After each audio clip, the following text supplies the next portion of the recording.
If your view of what constitutes an alpha male is arrogance and cockiness, you need to watch this video carefully. These traits are not prerequisites to being an alpha male and actually constitute low-status behavior. Here's why. For the sake of simplicity, let's divide everyone into three groups: alphas, betas, and gammas. The alpha is at the apex of the social hierarchy. Alphas are socially dominant, and this is unquestioned. When they walk into the room, all eyes are on them. As such, they do not have to expend energy trying to prove to everyone their high status. Often the most dominant people are the quietest. Can you imagine a mafia don prancing around, getting in everyone's face, and bragging to them? Of course not.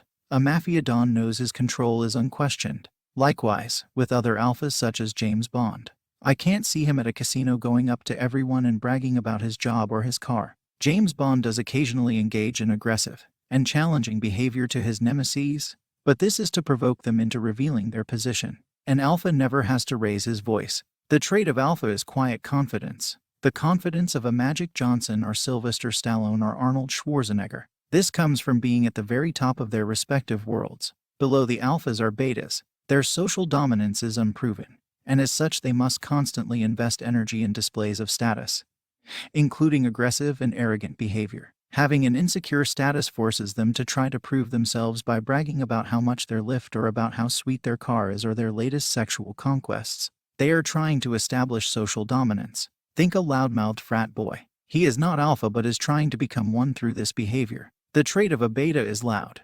status-seeking behavior which is quite obnoxious to others. Betas have the potential to become future alphas, which will happen as they improve their status and the aging alphas die off. Sonny Corleone in The Godfather best personified the beta, an unproven up-and-coming underboss. He was loud, hostile, and combative to those around him. In contrast, his father was much quieter and knew his dominance was unquestioned, and likewise, his brother Michael assumed a quiet, powerful charisma once he became the boss. At the base of the pyramid are the gammas. As they are of low social status, they know that they cannot afford to engage in overt status-seeking behavior, because they know that any such attempts would backfire. In prehistoric times when people lived in packs or tribes, or even today in some societies, an attempt at status-seeking by someone at the bottom could mean death. In more civilized societies, an attempt by someone at the bottom at status-seeking would be met with ridicule and derision. The gamma is quite like the alpha is, but for different reasons.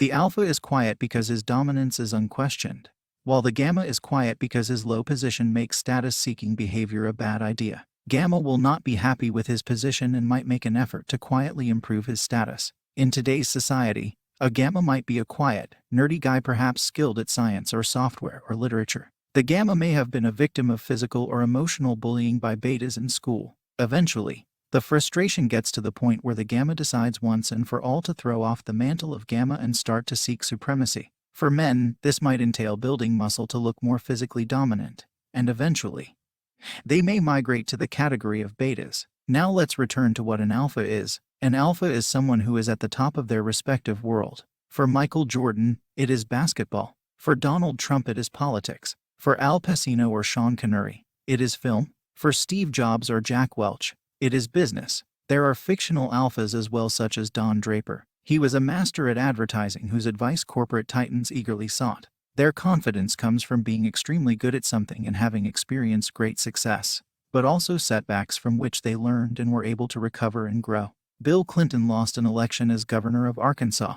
Steve Jobs was dethroned from Apple in 1985 by John Sculley and the board. Michael Jordan didn't make varsity in his high school basketball team. Each resolved to change course and decided that they would improve. Michael Jordan resolved to practice more than anybody else, and made the team as a result. But most guys who want to go from timid and shy to basically becoming an alpha male James Bond do these mistakes. 1. Piss off all your friends and family with your rude behavior. 2.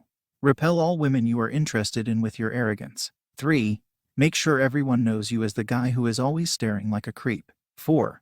When someone dares to challenge or disrespect you, you start yelling like a maniac and let your fists do the talking. But eventually, you will learn that there is only one way to become a true alpha male. Work in a position that naturally turns you into an alpha male, like leading thousands of people, or making a lot of money, or producing the best product. If you strive for mastery, you shall find the true quiet confidence of an alpha male, rather than the brash, Cocky swagger of a lesser male. Seek mastery of your field. Resolve to get good. Really good at what you do. If you can do that, money, success, glory, praise from your superiors, the admiration of your friends, and the envy of your enemies shall follow. There is nothing wrong with striving to be the best at what you do. Indeed, as human beings, we all have a right, a duty even to be the best we can be.